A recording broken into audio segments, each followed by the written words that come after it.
Azərbaycan Milli Elmlər Akademiyasının Rəyasət Heyətinin binasında Azərbaycan Milli Elmlər Akademiyasının prezidenti akademik İsa Həbibbəylinin ideya müəllifi olduğu Heydər Əliyev şəxsiyyətin miqyası və missiyası adlı fundamental kollektiv monoqrafiyanın təqdimat mərasimi keçirilib. Təqdimat mərasimində çıxış edən akademik İsa Həbibbəyli Azərbaycan xalqının ümumilli lideri, dünya siyasətinin əsas simalarından biri olmuş, görkəmli dövlət xadimi Heydər Əliyevin zəngin həyatı və fəaliyyətinin daim elm xadimlərinin tədqiqat mövzusu olduğunu söyləyib. Dahi liderin həyatı, mübarizəsi və ideallarının həm mənsub olduğu xalqın və ölkənin tarixində, həm də geniş mənada dünyanın siyasi tarixi gedişatında mühüm yer tutduğunu deyən akademik İsa Həbibbəyli hələ Sovet hakimiyyət illərindən başlayaraq ulu öndərə həsr edilmiş əsərlərin, şeirlərin yazıldığını, görkəmli dövlət xadiminin Literaturnaya qazetaya verdiyi Qoy ədalət zəfər çalsın başlıqlı müsahibəsindən sonra isə elmi ideoloji məqalələrin çap edilməyə başlandığını diqqətə çatdırıb.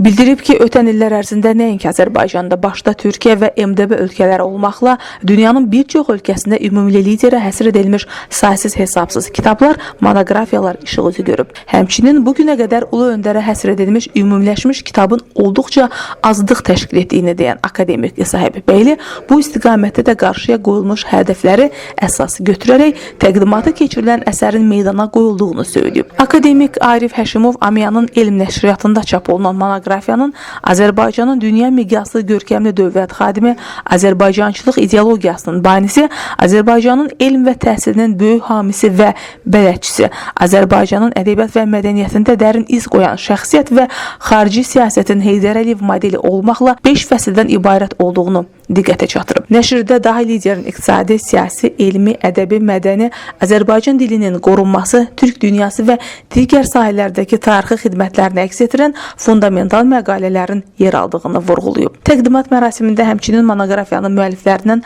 akademik Rasim Əliquliyev, akademik Gövhər Baxşəliyeva, Amiyanın müxbir üzvü Ərtəgin Salamzadə, professor İlham Məmmədzadə, tarix üzrə fəlsəfə doktoru Cəbi Bəhramov və siyasi elmlər üzrə fəlsəfə doktoru Sənan Həsənov çıxış edərək çox vektorlu fəaliyyəti ilə Azərbaycanın tarixində dərin izlər qoymuş, xalqımızı, dövlətimizi bir çox bəlalardan xilas edərək gələcəyə hədəflənmiş inkişaf yoluna, dövlət quruculuğuna yönəltmiş dahi liderin həyat və fəaliyyətinin tədqiq olunmasının